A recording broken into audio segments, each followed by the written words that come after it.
হাদিস নাম্বার 4563 عن ابن عباس رضي الله تعالى عنه হাসনাল্লাহু আলাইহি ওয়া সাল্লামের কথাটি قال ইব্রাহিম আলাইহিস সালাম বলেছিলেন হিনা উলকিয়া ফিন্নার, যখন তাকে আগুনে নিক্ষেপ করা হয়েছিল। তাহলে ইব্রাহিম আলাইহিস সালামকে আগুনে নিক্ষেপ করা হচ্ছে, সেই সময় তিনি বলছেন হাসনাল্লাহু আলাইহি, আল্লাহ আমার জন্য যথেষ্ট, কে আল্লাহ আমার জন্য যথেষ্ট।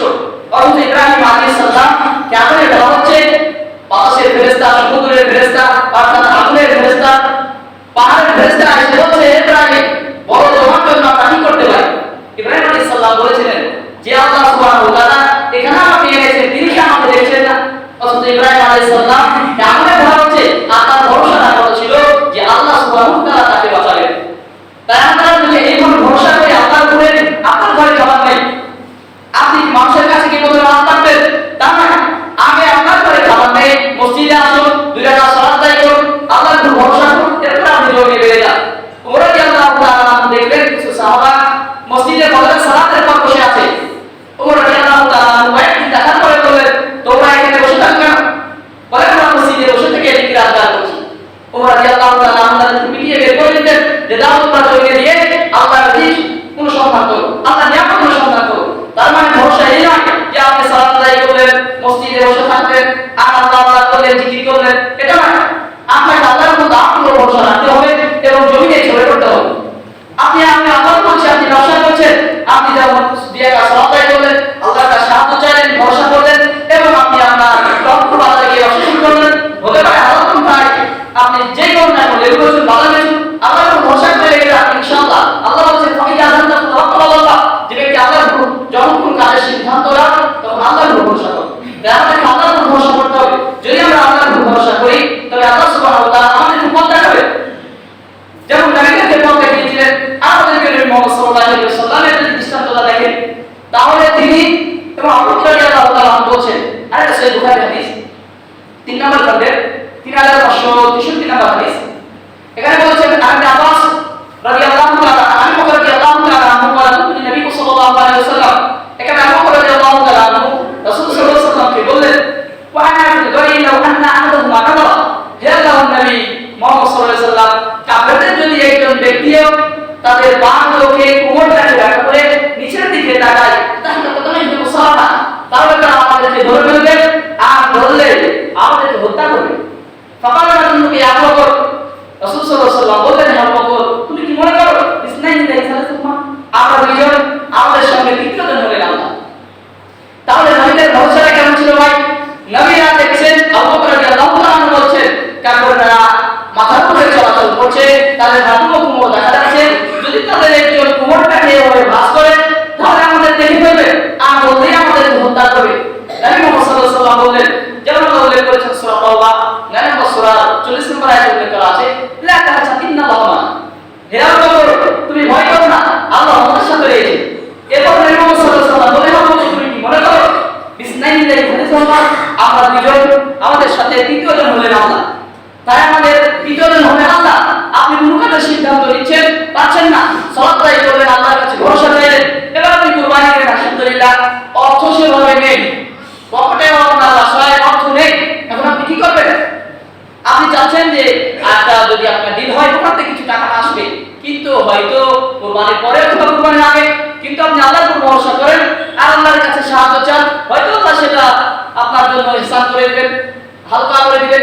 তাই আমাদের সর্বাবস্থা আল্লাহর উপর ভরসা, যেমন নবীরা ভরসা করেছিলেন আর নারীরাও ভরসা করেছিলেন। যেমন কোরআনে উল্লেখ আছে সূরা তাহরিমের 11 নম্বর আয়াতে উল্লেখ করা আছে যে একটা ফেরাউনের স্ত্রী আসিয়া বললেন, হে আল্লাহ তুমি তোমার জান্নাতে আমার জন্য একটি ঘর নির্মাণ করো আর আমাকে ফেরাউন এবং অত্যাচারী লোকদের থেকে বাঁচাও। এখানে একজন নারীর কথা বলা হচ্ছে, তিনি দুনিয়ায় থাকা অবস্থায় আল্লাহর কাছে জোরালো দাবি দিয়ে বলেছিলেন, আল্লাহ তুমি তোমার জান্নাতে আমার জন্য একটি ঘর নির্মাণ করো। তাহলে একজন নারীর ভরসাটা কেমন ছিল? তাকে ফেরাউন এবং তার কওম থেকে বলছেন আল্লাহ আমাকে বাঁচাও। তা এখানে জিবরাইল আলাইহিস সালাম যখন মারিয়ামের নিকটে আসলেন, সূরা মারিয়ামের 18 নম্বর আয়াতে উল্লেখ করা আছে যে মারিয়াম বললেন ক্বালাতিনি আউযু বিররহমানি মিনকা ইন কুনতা তাকিয়া, হে আল্লাহ আমি আল্লাহর কাছে রহমানের নিকট থেকে তোমার কাছে সাহায্য চাচ্ছি। এখানে একজন নারী তিনি রহমানের দোহাই দিয়ে, আল্লাহ সুবহানাহু ওয়া তাআলার দোহাই দিয়ে তিনি তার থেকে বাঁচতে চেয়েছেন। তাই আমাদের হবে। যদি আমি আপনি আল্লাহর উপর ভরসা করি তাহলে আল্লাহ আমাদেরকে, আমি আবার বলছি, আল্লাহ আমাদের পথ খুলে দিবেন। যেমন ইব্রাহিম আলাইহিস সালাম ভরসা করেছিলেন। এখানে তার বিবি সারাকে নিয়ে যখন অত্যাচারী শাসকের পাশ দিয়ে যাচ্ছিলেন, তখন সেখানকার অত্যাচারী শাসক ইব্রাহিমের খোঁজ পেল যে ইব্রাহিমের কাছে একজন পরম সুন্দরী নারী আছে। রাজা তাদেরকে বললেন যে ইব্রাহিমের পরম সুন্দরী কার কাছে নিয়ে আসো। ইব্রাহিম আলাইহিস সালামকে জিজ্ঞাসা করা হলো, সেকে ইব্রাহিম আলাইহিস সালাম বললেন সে আমার বোন হয়। অতঃপর ইব্রাহিম আলাইহিস সালাম সারার নিকটে এসে বললেন যে তুমি আমাকে শাসকের কাছে মিথ্যা অপমান করো না, কারণ আমি বলেছি যে তুমি আমার বোন। আল্লাহর কসম, এই দুনিয়াতে মুমিন তুমি, আমি ছাড়া আর কেউ নেই। আল্লাহ সারাকে নিয়ে গেলেন অত্যাচারী শাসকের কাছে।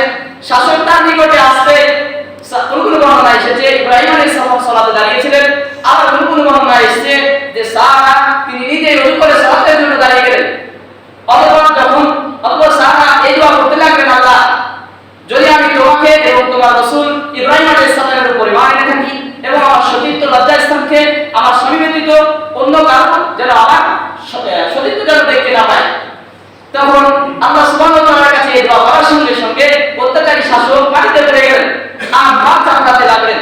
অতঃপর সারা বললেন, আল্লাহ এই অবস্থায় যদি সে মারা যায় তবে লোকেরা বলবে যে এই নারী এই লোকটিকে হত্যা করেছে। তখন আল্লাহ সুবহানাহু ওয়া তাআলা তাকে স্বাভাবিক করে দিলেন। পরপর তিনবার এরকম ঘটনা হয়েছিল। অতঃপর অত্যাচারী শাসক লোকদের খেয়ে বললেন, একে এমন একজন শয়তানকে তোমরা আমার নিকটে পাঠিয়েছো, কোনো নারী পাঠাওনি, একে ইব্রাহিমের নিকটে পাঠিয়ে দাও। তাহলে একজন নারী কেমন আল্লাহর উপর ভরসা করেছিলেন, কেমন ভরসা করেছিলেন যে তার নিকটে আসতেও পারবে না, তিনি দুই রাকাত সালাতের মাধ্যমে অর্থাৎ সালাত শুরু হওয়ার সময় তিনি আল্লাহর কাছে দোয়া করলেন, আল্লাহ যদি আমি তোমার উপরে এবং তোমার ইব্রাহিম নবী রাসূলের উপরে যদি ঈমান এনে থাকি আর আমার সতীত্বের উপরে যদি ইবাদত করে থাকি, তবে তুমি এই কাফেরের উপর আমাকে জয়ী করে দাও। তাই আমরা যদি আল্লাহর উপর ভরসা করি তবে আল্লাহ আমাদের সব অবস্থায় আমাদেরকে ইহসান করবেন। যেমন আপনি যদি দেখেন সূরা ইউসুফের 23 নম্বর আয়াতে উল্লেখ করা আছে, যেখানে ইউসুফ আলাইহিস সালাম ঘরের দরজা বন্ধ করে দিয়ে বললেন, এবার ইউসুফ আসো। কিন্তু ইউসুফ আলাইহিস সালাম বললেন, আমি এই সমস্ত কর্ম থেকে আল্লাহর কাছে সাহায্য চাই। তখন ইউসুফ আলাইহিস সালাম বললেন যে এই সমস্ত কর্ম থেকে আল্লাহর কাছে আমি সাহায্য চাই, আর অত্যাচারীরা কখনো সফল হয় না। তাই নবী ইউসুফ আলাইহিস সালাম আল্লাহর উপর কেমন ভরসা করেছিলেন, যদি আমিও আপনি আল্লাহর উপর ভরসা করি তবে আল্লাহ আমাদেরকে বলছেন। আরেকটা আছে তিরমিজি খণ্ড নম্বর 4 হাদিস নম্বর 2344, এছাড়াও আছে ইবনে মাজাহ খণ্ড নম্বর 3 হাদিস নম্বর 4163। আর ওমর ইবনে খাত্তাব রাদিয়াল্লাহু তাআলা আনহু قال قال رسول الله صلى الله عليه وسلم لو انكم كنتم تعقلون على الله, যদি তোমরা আল্লাহর উপর তাওয়াক্কুল করো, ভরসা করো, হাক্কা তাওয়াক্কুলিহি মুজিবতুম, তবে তিনি তোমাদেরকে পুনরূপ রিজিক দান করবেন। কেমন ইসাফু তারা, যেমন তিনি পাখিদের রিজিক দিয়ে থাকেন। কিমা সাফাতাও বিদারা, তারা সকালে খালি পেটে বের হয়ে যায়, সন্ধ্যায় ভরা পেট নিয়ে ফিরে আসে। সুবহানাল্লাহ। যদি আমরা পাখিদের মতো তাওয়াক্কুল করি, ভরসা করি, তবে আল্লাহ বলছেন কিমা সাফাতাও বিদারা, তারা সকালে খালি পেটে বের হয়ে যায়, সন্ধ্যায় ভরা পেটে ফিরে আসে। তাই আমাদের ভরসা কার উপর হবে? সর্ব অবস্থায় আল্লাহর উপর হবে। যদি আমরা আল্লাহর উপর ভরসা করতে পারি তবে আল্লাহ আমাদের পাখিদের মতো রিজিক দিবেন। আর যদি আল্লাহর উপর ভরসা না করতে পারি তবে আমাদের পরিস্থিতি হয়ে যাবে সেই অন্যান্য মানুষদের মতো, কাফেরদের মতো, যারা আল্লাহর উপর ভরসা করে না। তাই আমাদেরকে সর্ব অবস্থায় আগে ঈমান আনতে হবে। যদি আমরা ঈমান আনি তাহলে আল্লাহর উপর ভরসা করতে পারবো। আর যদি ঈমান না আনি, ভরসা না করি, তবে আমরা কখনো আল্লাহ আমাদেরকে পথ দেখাবেন না। যেমন একটি আবু দাউদের হাদিস আছে 5095 নম্বর হাদিস, এছাড়া আছে তিরমিজি 3426 নম্বর হাদিস।